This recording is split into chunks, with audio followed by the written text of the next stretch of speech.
دودول به همگی عشقای دل علیه السلام. علی واداک هستم. با لباس کار اومدم بریم نیسان گاوی رو رنگش کنیم.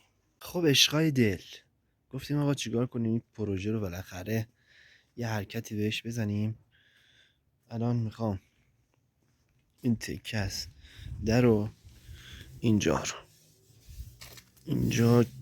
رو الان میشورمش، یه رنگ خوشگل بهش بزنیم، هم این ور هم اون ور. بریم که ادامه ویدیو رو ببینیم. خب اینم آبش اومد، آبش رو بگیریم. اینجا دست خوشگل خواهد جمعه اینجوریم لبه آجون بزنیم یک لبه دوباره. خب این از لب حالا بریم اون بر.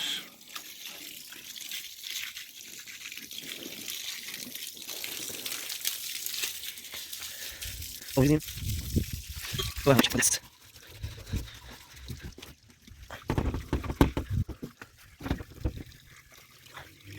نالی میریم این از میشیم بسه کنم کشیم. حالا باید بذاریم خوش بشه. این از این طرفش، اینم از این طرف. تو کامنت ها بگید تا جلوتر نرفتین چه رنگی میخوام بهش بزنم تا بذاریم خوش بشه بیایم رنگش کنیم. فعلا خب همونجوری که مشاهده میکنید خشک شد. الان باید بریم یه چسب بزنیم. دایت با نوار چسب برق میخواد دور اون قسمتی که رنگش کنم و چسب بزنم از اون ورش.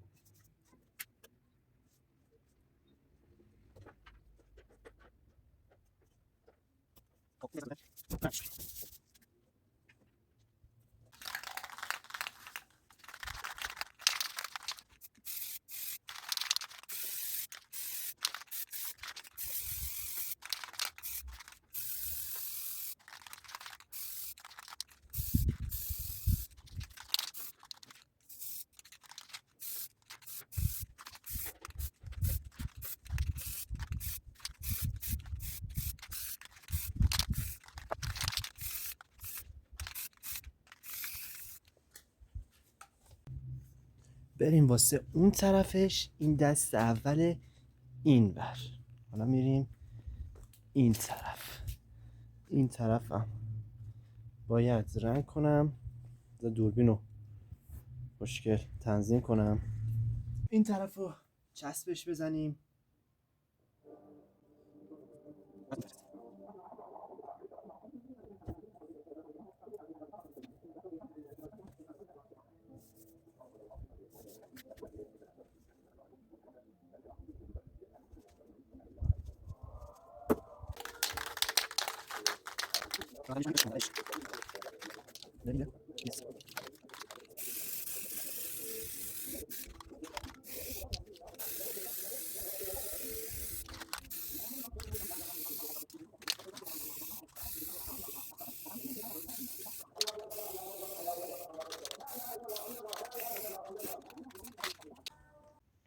خب دوستان عزیز، اگه تا اینجای ویدیو دیدی لایک کامنت سابسکرایب فراموش نشه. اینم گذاشتیم خوش بشه. حالا بریم دست دومشو رنگ بزنیم. 3 دست کلا رنگش میزنم. یه دست دیگه رنگش میزنم، یه دست دیگه رنگش میزنم و میریم کیلر پاشی.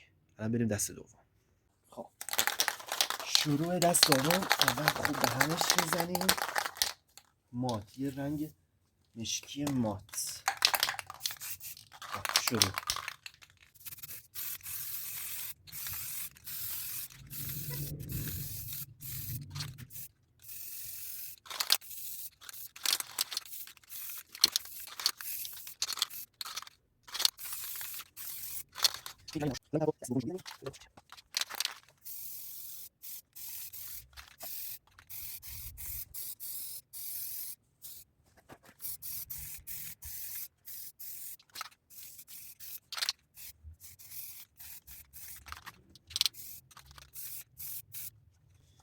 اینم از دست دوم این طرف.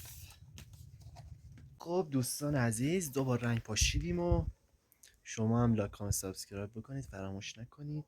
بریم واسه کیلر پاشی. اومدم بگم کیلر. اینم از کیلرمون. واقعا الان من دوربین رو ول میکنم، رنگ عالی شده. عشقت از رنگ واقعا عالی.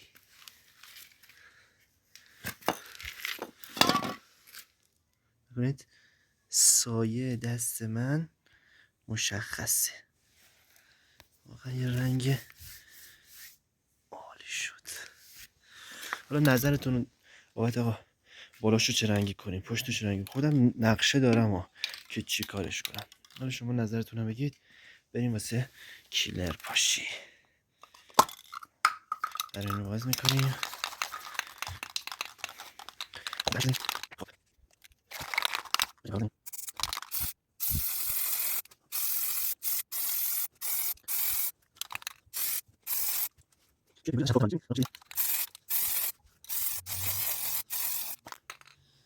این از کیلر اینور خوبه دیگه. بعدا اگه چیز شد یه دست دیگه میزنیم. بریم واسه کیلر این طرفی. نکنید همینجور که الان مشخص میشه، اصلا مشخص نیست. هنگامی که کیلر رو میپاشیم یعنی از سایه، بعدش من اینو همینجا میگیرم. ببینید چطور خوشگل و صاف مشخص میشه.